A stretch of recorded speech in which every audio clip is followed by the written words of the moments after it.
السلام علیکم ورحمۃ اللہ وبرکاتہ۔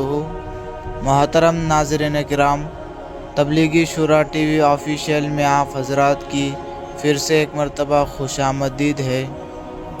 ماشاءاللہ، حضرت شیخ مولانا ابراہیم صاحب دیولہ دامت برکاتہم عالیہ نے دو اہم پیغام امت مسلمہ کو دیے ہیں، دو اہم ذمہ داریاں امت مسلمہ کو سمجھائی ہے، اور حضرت نے بڑی زبردست اور قیمتی باتیں کی ہیں۔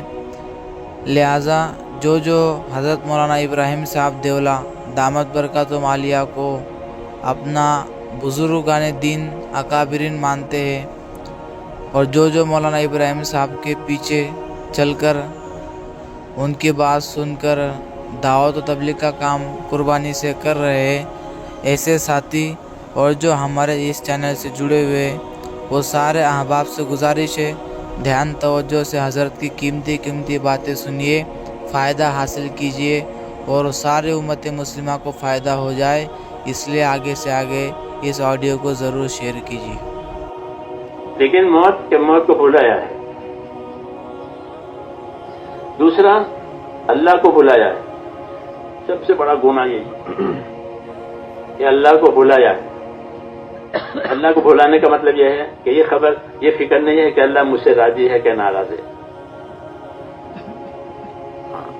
اللہ نے مجھ پر کوئی ذمہ داری ڈالی ہے، اللہ مجھ سے سوال کریں گے،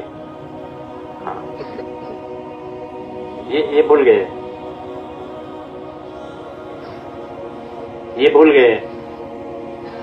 اگر اللہ کے دین کی یہ محنت ہوتی رہی تو یہ دونوں بیماریاں نکل جائے گی۔ آدمی موت کے لیے تیار رہے گا، موت کے لیے تیاری کرے گا، اللہ تعالیٰ کو راضی کرنے کی فکر میں رہے گا، کیونکہ ہدایت آئے گی، محنت سے ہدایت آتی ہے، اور ہدایت کے بعد یہ بیماری ختم ہو جاتی ہے۔ اس لیے یہ اجتماع کیے جاتے ہیں، اس لیے یہ مجلسیں کی جاتی ہے، یہ محنت کی جاتی ہے۔ یہ کوئی رواجی بات نہیں ہے، یہ کوئی پروگرام نہیں ہے، یہ تو یہ کام ہے زندگی میں لانے کے لیے۔ اس لیے ضروری باتیں ہیں جو میں کہہ رہا ہوں، اس کو ہر آدمی اپنے دل میں بٹھاوے اور جماوے، اور کوئی بھی اس مجمع میں سے محروم نہ جاوے، کوئی بھی اس مجمع میں سے محروم نہ جاوے کہ اتنا بڑا کام ہوا ہے، ساری دنیا میں پھیلا ہوا ہے، لاکھوں آدمی کو ہدایتیں ہو گئی ہے، میں کیوں خالی رہوں، میرا گھر کیوں خالی رہے۔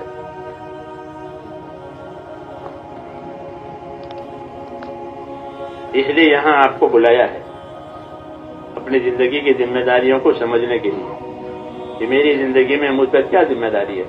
عام طور پر لوگ روزی کی ذمہ داری سمجھتے ہیں کہ کھانا کمانا ہے، بچے پالنا ہے، ٹھیک ہے، ہم اس کا انکار نہیں کرتے کہ کھانا ہے، کمانا ہے، بچے پالنا ہے، لیکن اصل ذمہ داری کیا ہے؟ کیوں اللہ نے ہم کو پیدا کیا ہے؟ یہ اصل ہے۔ روزی دینے کا وعدہ اللہ نے اپنے ذمہ لیا ہے کہ میں روزی دوں گا، جیسے زندگی دیں گے ایسے روزی بھی دیں گے۔ زندگی اللہ کے سوا کوئی نہیں دیتا، ایسے روزی بھی اللہ تعالیٰ کی لکھی ہوئی ملے گی، زندگی بھی لکھی ہوئی ملے گی۔ اگر 100 برس آپ کی زندگی کے ہیں، کوئی کاٹ نہیں سکتا اس کو، کوئی دشمن کوئی چیز اس کو کاٹ نہیں۔ 100 برس پورے ہو جائیں گے جب جائیں گے یہاں سے، تو زندگی بھی اللہ دیں گے، روزی بھی اللہ دیں گے، یہ دونوں ساتھ ساتھ ہیں۔ جس دن روزی ختم ہو جائے گی اس دن زندگی ختم ہو جائے گی، جس دن زندگی ختم ہوگی اس دن روزی بھی ختم ہوگی۔ اس لیے ہم کو روزی کے لیے پیدا نہیں کیا ہے، روزی کا ذمہ اللہ نے لیا ہے۔ آدم علیہ السلام کو پیدا کرنے سے پہلے اللہ نے ساری چیزیں پیدا کر دی تھی۔ زمین کو پیدا کیا، آسمان کو پیدا کیا، زمینوں کو پیدا کیا، پہاڑوں کو، سمندروں کو، پھر زمین کے اندر کیا کیا چیزیں ہوگی، سونا اور چاندی اور اناج اور فروٹ اور یہ سب بندہ یہ بتا دیا۔ قرآن حدیث میں ایسا ہے۔ پھر آخر میں آدم علیہ السلام کو پیدا کیا، چھٹے دن شام کو۔ پہلے آدم علیہ السلام کی ساری آسمان زمین سب، پھر آدم علیہ السلام کو پیدا کیا، پھر ان کو جنت میں رکھا، پھر ان کو زمین پر اتارا،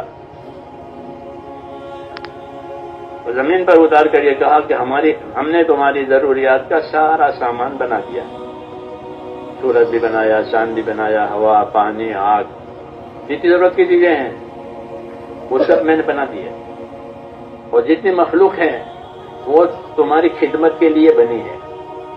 ہوا خدمت کرے گی، چاند سورج خدمت کریں گے، جانور آپ کی خدمت کریں گے۔ جانور کبھی ہڑتال نہیں کریں گے، جیسے مزدور لیبر ہڑتال کرتے ہیں کہ ہم کام نہیں کرتے، جانور کبھی ہڑتال نہیں کریں گے۔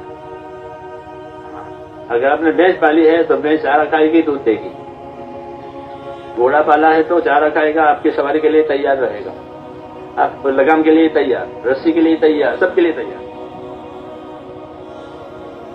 ہاتھی پالا ہے تو وہ بھی تیار ہے، ورنہ ہاتھی کتنا طاقتور ہے، کتنا خطرناک ہے، لیکن وہ پابند ہے آپ کا۔ وہاں دہلی نظام الدین میں عید کے دن، اب تو نہیں آتے، پہلے آتے تھے، ہاتھی والا جو ہے وہ وہاں آتا تھا، نظام الدین محلہ، مسلمانوں کا محلہ، عید کا دن، تو وہ ہاتھی لا کے کھڑا کرے وہیں مسجد کے پاس، بچے ہاتھی سے کھیلے، یوں پیسے ڈالے، عید کے دن پیسے تو ہوتے ہیں بچوں کے پاس، روپیہ یہ پیسہ ڈالے، تو ہاتھی وہ روپیہ لے کر کے اوپر دے، اوپر بیٹھا ہوا ہے وہ، اور جو چارہ دیا ہے وہ چارہ خود کھاتا ہے، جو پیسہ ہوتا ہے وہ اوپر دیتا ہے۔ یہ میں نے خود دیکھا، اور وہ بچوں کو پیسے لے کے بٹھاتا ہے ہاتھی پر، جیسے چڈول والے بٹھاتے ہیں، وہ ہاتھی کچھ نہیں کہتا، تب تابع ہے وہ، پابند۔ یہ کیوں کہ اللہ نے ہر چیز کو انسان کی خدمت کے لیے پابند کیا ہے۔ وَسَخَّرَ لَكُم مَّا فِي الْأَرْضِ جَمِيعًا، زمین کی تمام چیزیں تمہاری خدمت کے لیے میں نے پیدا کر دی۔ سمندر بھی آپ کی خدمت کے لیے ہے، جہاز چلاتے ہیں، بڑی بڑی تجارتیں ہوتی ہیں، سمندر کے راستے سے مال جاتا ہے ادھر سے ادھر، لوگ کماتے ہیں، سمندر میں سے مچھلی بھی نکالتے ہیں مچھیرے، اور موتی نکالنے والے موتی نکالتے ہیں۔ سمندر کچھ نہیں کہتا، کیوں کہ سمندر پابند ہے، جب تک اللہ کا حکم ہے وہ پابند ہے، جب دوسرا حکم آئے گا پھر سمندر ہلاک کرے گا لوگوں کو، پانی چڑھے گا۔ تو یہ بتایا تھا آدم علیہ السلام کو کہ تمہاری تمام ضرورت کی، سہولت کی چیزیں میں پیدا کر چکا ہوں، اب تم یہ سمجھو کہ تمہیں کیوں پیدا کیا ہے۔ آدم علیہ السلام کو بتایا کہ تمہیں کیوں پیدا کیا ہے، تمہیں زمین پر کیوں اتارا ہے، زمین پر کیوں آباد کیا ہے۔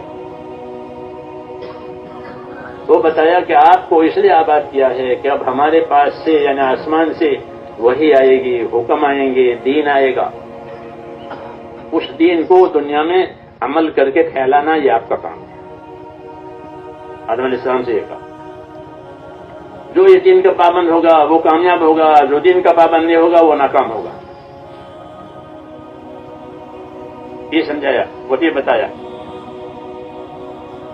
جو دین کا پابند ہوگا وہ کامیاب ہوگا، جو دین کا پابند نہیں وہ نامراد ہوگا، چاہے اس کو حکومت ملے، دولت ملے، زمین ملے، مال ملے، مگر اگر دین نہیں ہے تو وہ نامراد ہے۔